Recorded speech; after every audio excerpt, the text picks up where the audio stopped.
Officially, Billy the Kid was shot in Fort Sumner in 1881 and buried the next day.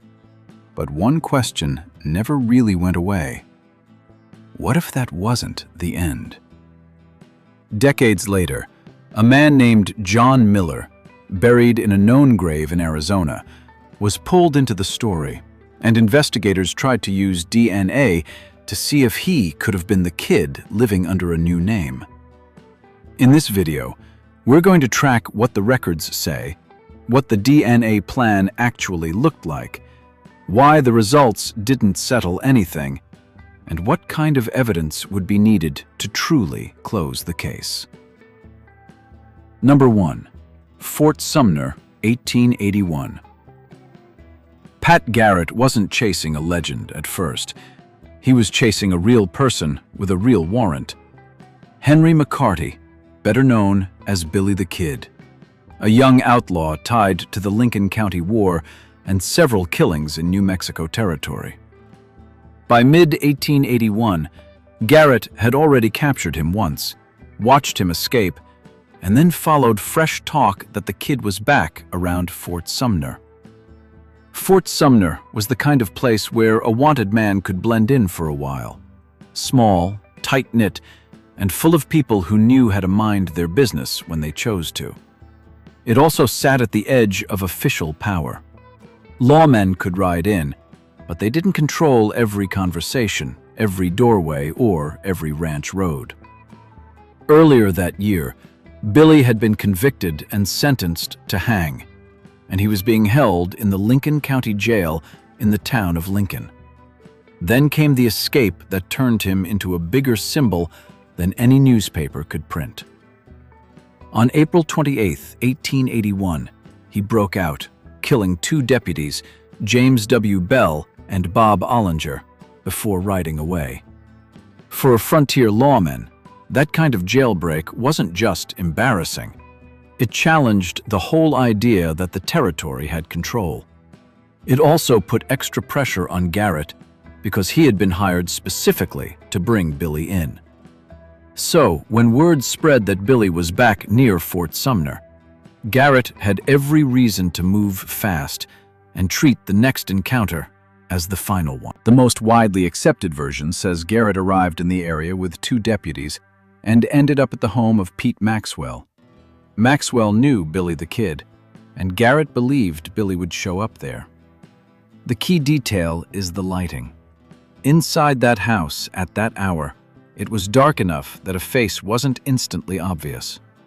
That matters because it helps explain why Billy didn't recognize Garrett right away, and it helps explain why Garrett claimed he had only seconds to react.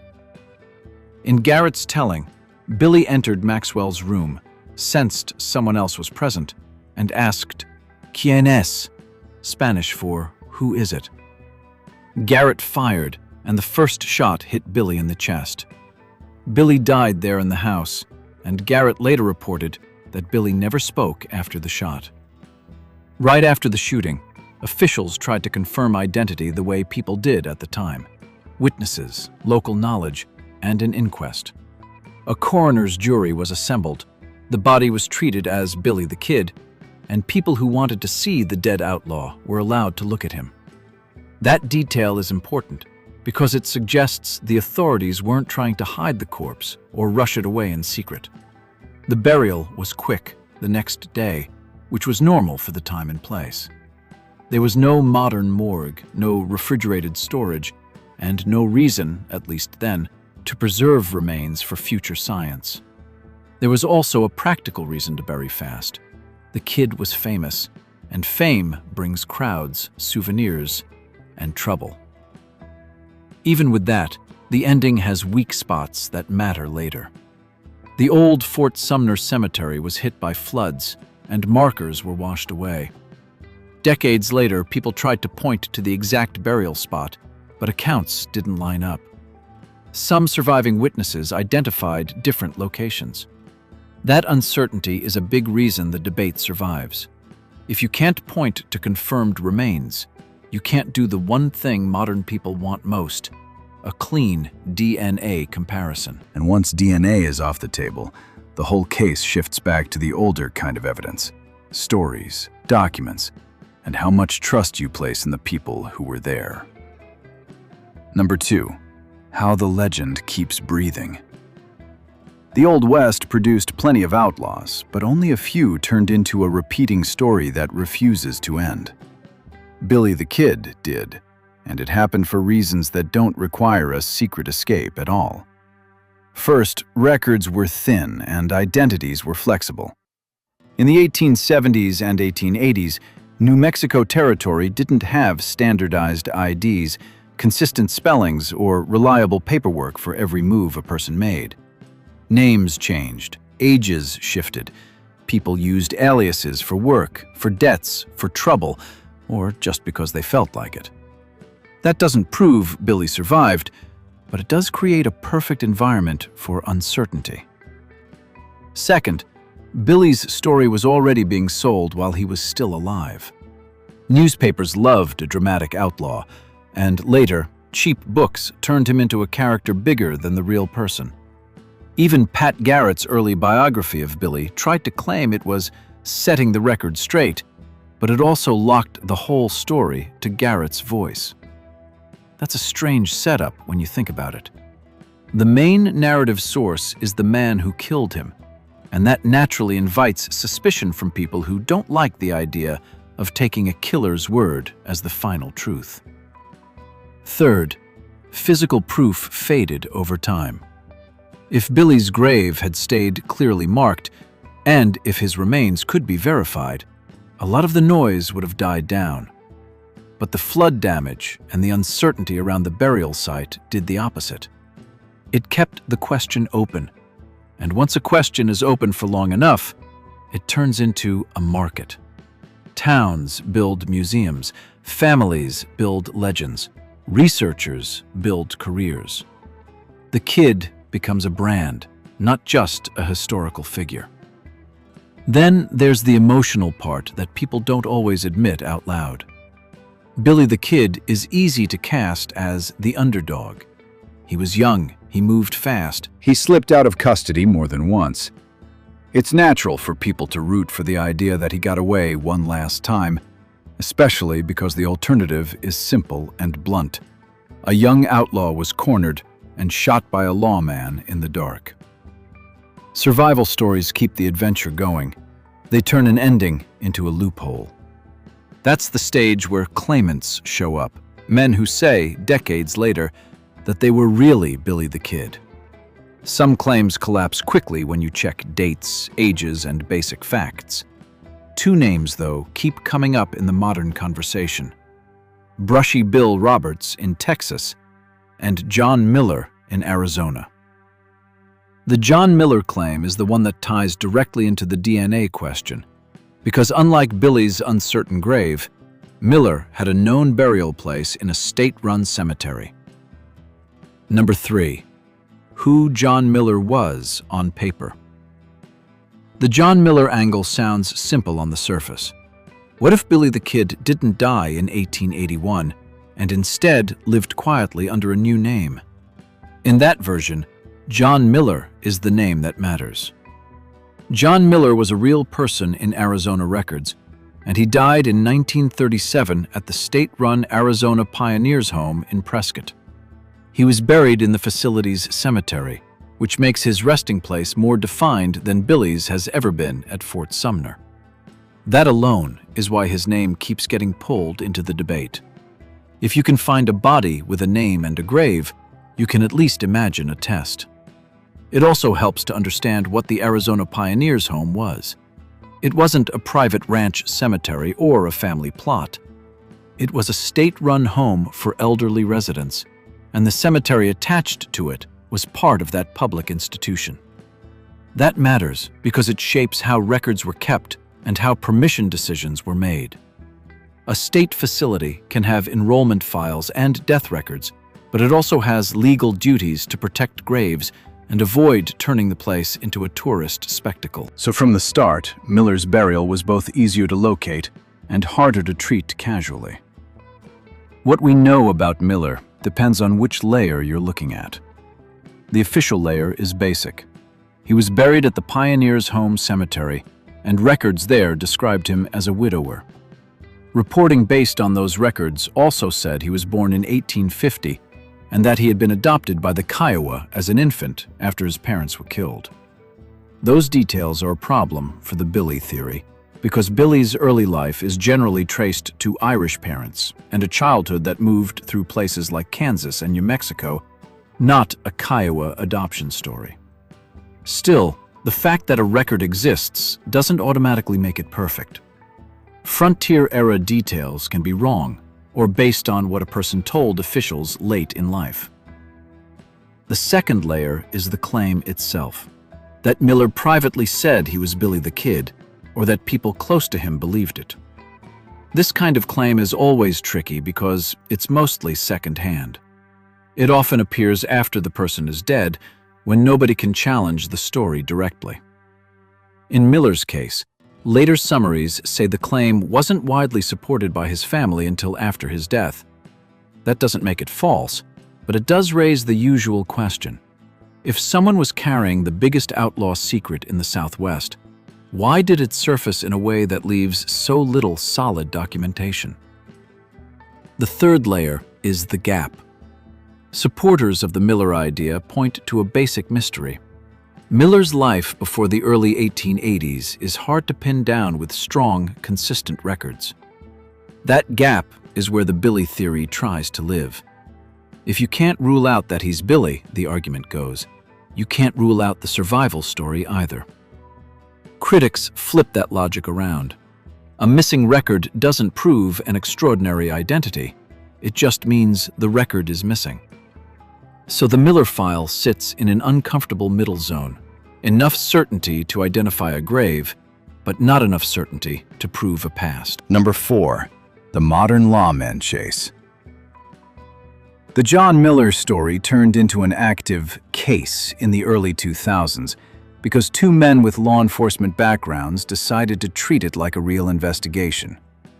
Former Lincoln County, New Mexico Sheriff Tom Sullivan and former Capitan, New Mexico Mayor and federal officer Steve Saderwall pursued the idea that Billy the Kid might not be in the Fort Sumner grave at all. They weren't the first people to doubt the official story, but they were among the first to push the doubt into court filings, permits, and lab submissions. Their basic strategy was elimination. If Billy's own grave in Fort Sumner couldn't be used, because the exact burial spot was uncertain and officials were wary of disturbing a historic cemetery, then the next move was to test a claimant. John Miller was attractive for that reason. He had a known burial in a state-owned cemetery.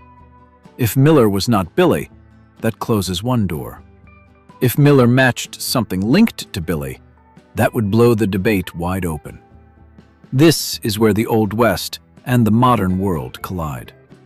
Historic cemeteries aren't just dirt and bones. They're public memory, family wishes, tourism, and law. Exhumation means permission, paperwork, and usually a clear scientific plan. Even then, it can turn into a political fight because once you dig up one famous grave, people start asking why you won't dig up another. In the Billy the Kid world, every town connected to the story has a stake.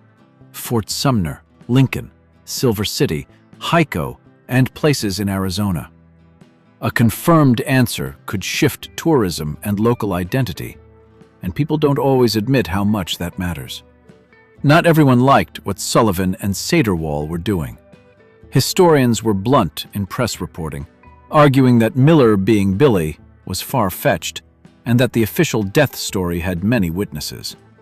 Others said that even if the investigation was unlikely to succeed, the DNA attempt could at least eliminate a rumor. That tension is common in Old West research. One side wants the record protected from sensational projects, and the other side wants every possible test run before the story hardens forever. The important point is this. The Miller case wasn't driven by a sudden new document from 1881. It was driven by modern people trying to use modern tools to settle an old argument. And the biggest modern tool everyone reaches for is DNA, even when the conditions for good DNA simply aren't there. Number 5. The bench, DNA logic. Here's where the story shifts from traditional history into forensic debate. Sullivan and Saderwall didn't just want John Miller's DNA. They wanted something to represent Billy the Kid's DNA without having Billy's confirmed remains. One object became central: a carpenter's bench that was believed to have been used to lay out Billy's body after the Fort Sumner shooting. The idea was that blood from the kid might still be present in the wood, tiny traces trapped in cracks or soaked into old grain, and that those traces could be tested. On paper, it sounds clever. Get DNA from the place where the body lay, then compare it to DNA from a claimant's bones. In practice, it's loaded with problems. The first problem is basic uncertainty. Even if the bench is old, how do you prove that it's the exact bench used in 1881 and not just a bench that became part of the story later? With famous objects, ownership stories can be sloppy, and sloppy provenance ruins science. The second problem is contamination. A bench in the Southwest doesn't sit in a sealed box for a century. People touch it, move it, clean it, repair it, and show it off. Every touch adds modern DNA. Even dust can carry genetic material. The third problem is the DNA itself. Blood can preserve DNA, but only if enough DNA remains intact. Heat, moisture, bacteria, and time all break it down. Old wood can also contain chemicals that interfere with testing. When you hear DNA test, it's easy to picture a clear profile like in a modern crime lab. Historical samples often don't give you that. They give you fragments, mixtures, partial profiles, and results that can't cleanly separate one person from another. And then there's the logic issue that a lot of people miss. Even if you get a usable DNA profile from a bench, that profile only tells you that someone bled on that bench. It doesn't automatically prove that the person was Billy the Kid. You'd still need a way to connect that DNA to Billy independently through family comparison or confirmed personal items. Without that, the bench profile could be from a deputy, a ranch hand, a visitor, or anyone else. Reports and court documents connected to the broader Billy the Kid DNA effort describe a forensic expert being brought in to examine the bench and send samples to a private lab for analysis. That lab was Orchid Cellmark, a well-known forensic testing company. On a technical level, the steps make sense. Collect samples, extract DNA, compare profiles. The problem is that every step depends on assumptions that are hard to defend in a courtroom, let alone in the court of public opinion. So when people talk about the John Miller DNA case, they're really talking about two separate DNA questions that got stitched together. Can you get reliable DNA from John Miller's remains? And can you get reliable, correctly attributed DNA from an object linked to Billy the Kid? If either side fails, the whole comparison fails. And as it turns out, both sides were fragile. Number 6. Digging in Prescott. In May 2005, the John Miller story crossed a line from theory into physical action. People actually dug into the ground. Sullivan and Saderwall exhumed remains believed to be John Miller from the state-owned Arizona Pioneers Home Cemetery in Prescott. The situation wasn't tidy because the burial area involved unmarked or poorly marked graves. Press reporting at the time described how investigators encountered not just one set of remains, but two. Alongside Miller, they found the remains of a man named William Hudspeth, a cattleman who died just days before Miller. Because the graves were unmarked and the caskets had collapsed, bones had shifted and scattered, and the team had to reassemble what they found before taking samples. Because Miller and Hudspeth died in the late 1930s, their burials weren't ancient, but they were old enough for caskets to decay and collapse. When that happens, remains can shift with soil movement, and two adjacent graves can blur into each other. Forensic teams deal with that by documenting what they find, separating elements carefully, and rebuilding an inventory for each individual as best they can. It's slow, methodical work, and it's the only way to reduce the risk of mixing one person's remains with another's. That detail matters for two reasons. First, it shows how easily identity can get messy in old burials. Even if you dig in the right spot, you can't always assume the remains are perfectly contained. Second, it explains why they took samples from both sets of remains. If you're not completely sure which skeleton is which, you don't want to bet the entire case on a mix-up.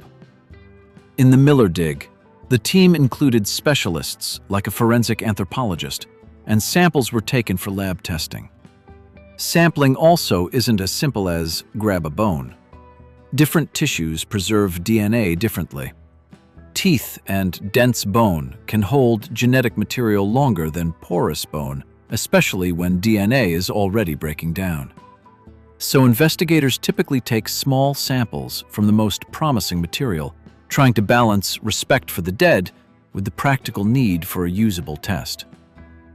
In the Miller dig, the whole point was to send those samples to a laboratory and see whether any genetic profile could be compared to the profile pulled from the alleged Billy the Kid bench. Then the legal trouble started. Some people described the exhumation as grave robbing, arguing that there wasn't a proper permit or court order, and that permission didn't extend to disturbing the adjacent grave. Others argued they believed they had permission from officials at the facility. Prosecutors looked into the situation. Later reporting said prosecutors decided not to bring charges, in part because it appeared the men thought they had permission, and because officials in charge of the facility had given some level of approval. Whether you see it as reckless or as a genuine attempt at historical investigation, the controversy tells you something important. The John Miller case wasn't being run like a clean academic study. It was being run through a mix of law enforcement energy, political sensitivity, and public fascination. From there, the case moved to a lab. Samples from Miller's remains were sent to a Dallas laboratory to be compared with DNA traces taken from the bench believed to be connected to Billy the Kid. That's the moment when a lot of people expected a simple headline, match or no match. But the reality of old DNA doesn't cooperate with simple headlines. Number 7. When DNA test doesn't mean answer. If you hear they tested DNA, it's easy to assume there must be a clear result at the end, match or no match. The John Miller case shows why it often doesn't work that way with historical material. A major later report described the lab comparison between the bench sample and Miller's remains as useless. That single word carries the real story. Useless doesn't mean there was a hidden match that someone refused to announce, and it doesn't mean there was a clean mismatch either. It usually means the DNA profiles were incomplete, unreliable, contaminated, or not comparable in a way that would stand up to scrutiny. Start with the bench. Even if you believe the bench has a real link to 1881, the DNA on it could be extremely low quantity. Low-quantity DNA can produce partial profiles, and partial profiles can match lots of people by chance, especially if you're only looking at a few genetic markers. If the sample is a mixture, meaning it includes DNA from more than one person, untangling it becomes even harder. Add a century of handling and environmental exposure, and you're already deep into uncertainty. Then look at the human remains. Bones and teeth can preserve DNA, but the quality depends on burial conditions. Heat, soil chemistry, moisture, and time can break down genetic material. If DNA is degraded, you might only recover fragments. You might recover enough to say male or not male, or enough to build a partial profile that can't be used for a confident match. In a modern criminal case, labs have standards for how complete a profile must be to make a claim. Historical cases often don't reach that bar. Now, connect the two. Even if you had a decent profile from Miller and a decent profile from the bench, the comparison still wouldn't prove Miller is Billy unless you can prove the bench DNA is Billy in the first place. That's the logic trap. At best, a match would suggest that the same person touched or bled on the bench and is also the person in the grave. It would not automatically prove that person is Billy the Kid. You'd still need a separate confirmation, like DNA from Billy's known relatives. Without that, the bench is just an object with DNA on it. That's why the John Miller DNA case is famous but unresolved. People wanted a science-based ending to a Wild West legend, but the material evidence didn't cooperate. The test didn't settle the story. It added another layer of debate about what the test could even mean. Number 8. The paper war around the DNA. Once bones and alleged blood samples enter a lab, the next thing people want is paperwork. Lab reports, methods, results, and the trail showing what was done. That's where the Billy the Kid DNA saga ran into another wall. A long-running records fight developed around public documents connected to the investigation in Lincoln County. It wasn't just about curiosity. If someone claims they obtained DNA from a historic artifact and compared it to exhumed remains, the supporting documents are the difference between a serious claim and a story. Court filings describe an investigation in the Lincoln County Sheriff's Department with a case number, and they describe attempts to use DNA to examine claims related to Billy the Kid. In those documents, you see a picture of a project that pulled in multiple locations. Efforts to exhume Billy's supposed grave, efforts to exhume his mother's grave for a family comparison, and then the turn toward claimant graves like John Miller's. You also see a messy debate over authority. Was this a public law enforcement investigation, or was it private citizens acting on a hobby that happened to involve law enforcement titles? Those filings get surprisingly specific. They describe the bench testing being done by forensic expert Henry Lee, with samples sent to a private lab for DNA extraction, and they connect the May 19, 2005 Prescott exhumation of John Miller to the plan of comparing those DNA profiles. They also describe claims that lab reports existed and that matching results were discussed. At the same time, the legal conflict centered on access. People asked for the forensic records and were told they couldn't get them, or that they weren't available, or that the investigation was private. That tug of war is exactly how a scientific question turns into a suspicion machine. Because if the public can't see the reports, the loudest version of the story becomes the one that spreads. A lawsuit over open records pushed the issue into public view. The argument wasn't prove Billy lived. It was show the records that exist. That might sound like bureaucracy, but it matters because the strength of any DNA claim depends on documentation, chain of custody, lab protocols, and how results were interpreted. Without those details, outside experts can't evaluate the work, and the public is left with competing statements instead of evidence. And even if you eventually get a stack of documents, paperwork alone doesn't settle identity. A report can say inconclusive, and different people will hear different things. Believers hear they're hiding something, and skeptics hear this never had a chance. The only way out of that loop is transparency plus repeatability, meaning Independent experts can look at the same data and reach the same conclusions using the same standards. In the John Miller case, that kind of repeatable public verification never really happened, which is why the debate keeps circling back on itself. The paper war also highlights a bigger truth about Old West mysteries. In the modern era, the fight is often less about what happened in 1881 and more about what modern institutions will permit. Can you exhume remains? Who can authorize it? What counts as a legitimate scientific question versus a sensational project? Every time the answer is no, the mystery stays alive and the speculation gets louder. So the John Miller DNA case sits on top of two layers of uncertainty. The physical evidence is fragile, and the documentary trail is contested.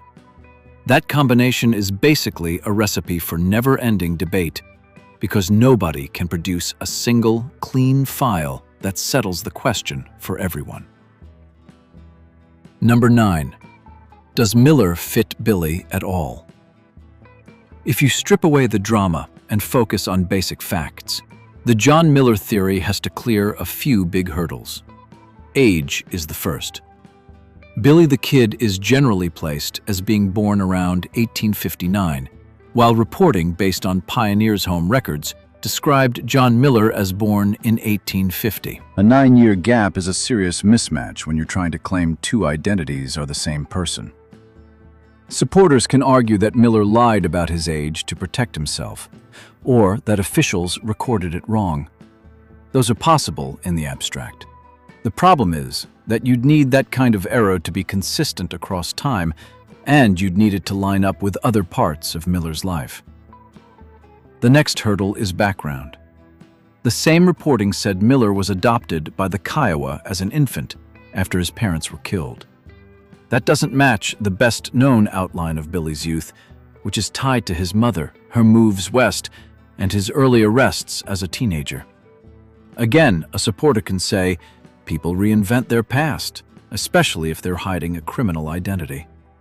But when you stack too many reinventions, age, origin, family story, the theory starts relying on the idea that almost every record about Miller is wrong or intentionally misleading. Then you have the Fort Sumner issue. For John Miller to be Billy, the Fort Sumner death has to be a mistake or a cover-up. That means Garrett shot someone else, the body was misidentified, and the people who saw the corpse either didn't know Billy well enough, or they were convinced to go along with the story, or the situation was so chaotic that a wrong body slipped through. Some people like the idea that Garrett staged it out of friendship. But think about the incentives. Garrett was a lawman chasing a wanted killer with a bounty and public pressure. Admitting he shot the wrong man would have been humiliating. Covering it up could protect his reputation. That's the argument. The counter-argument is that a cover-up on that scale is hard to keep quiet in a small community, especially when the outlaw is famous and the death draws attention. There's also a simpler possibility that doesn't require secret survival. A man like John Miller can exist, have gaps in his early record, and still be unrelated to Billy the Kid. The Old West was full of men with common names, shifting paperwork, and stories that grew over time. If you want to claim Miller is Billy, you need something more than, "we can't prove he isn't." You need positive, independent links, documents, photographs with solid provenance, family DNA, or a chain of evidence that doesn't depend on legendary objects like a bench. So the Miller theory sits in a familiar place for Old West stories. It's not impossible in the way a time machine is impossible, but it's also not proven in the way historians and scientists usually mean proven. It's a hypothesis that runs straight into the limits of the surviving evidence. Number 10. What would actually settle the case? If you wanted a modern answer that most historians and forensic scientists would take seriously, You'd need a different DNA approach than bench blood versus bones. The strongest route would be a family comparison. Billy the Kid had no confirmed children, so you can't do a simple parent-to-child test. But you can work through relatives. One plan discussed over the years was to compare DNA linked to Billy with DNA from his mother, Catherine, who is buried in Silver City, New Mexico. Another plan is to find confirmed relatives in Catherine's family line and compare DNA through those connections. Technically, there are different kinds of DNA that could help. Mitochondrial DNA, passed through the maternal line, can sometimes be useful with older remains because it exists in many copies per cell, which makes it easier to recover when DNA is degraded. Y chromosome DNA tracks the paternal line, but that would require confirmed male line relatives, which is much harder in Billy's case because the identity of his father and the paper trail are part of the historical debate. Autosomal DNA, the kind used in modern consumer tests, can connect distant cousins through shared segments, but it requires enough usable DNA and usually works best when you can compare against a large database and already have a well-built family tree. Even with modern science, you still run into the same barriers that blocked earlier efforts: permission and provenance. Exhuming Catherine's remains, or any other relative's remains, requires legal approval and family consent. Testing artifacts requires rock-solid proof that the artifact really belonged to Billy or was really present at the event in question. Without that, you're back to comparing unknown DNA to unknown DNA. One reason permits get denied is that medical examiner offices and courts usually want a clear justification and a clean process. Historical interest by itself often isn't enough, especially when exhumation would disturb a public cemetery and when the scientific plan can't guarantee a meaningful result.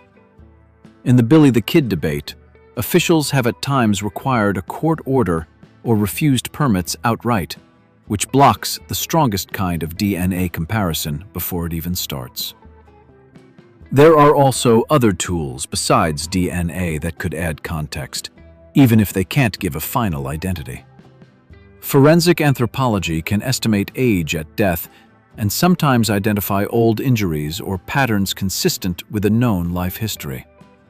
Isotope analysis, which looks at chemical signatures in teeth and bones, can sometimes suggest where a person grew up or what kind of water they drank in childhood. Those methods don't name a person, but they can support or challenge a life story. If John Miller's remains, for example, suggested a childhood environment that didn't fit Billy's known movements, that would weigh against the claim. If they suggested something compatible, it still wouldn't be proof, but it could narrow the range of reasonable stories. If a serious modern project ever moves forward, it would also need strict ground rules up front. That means deciding in advance what counts as a match, what level of DNA completeness is required, how mixture or contamination will be handled, and how results will be released so independent experts can review them. It would likely involve testing in more than one lab to confirm that a result isn't a fluke. Those steps sound formal, but they're the difference between a headline and a finding that can survive real scrutiny.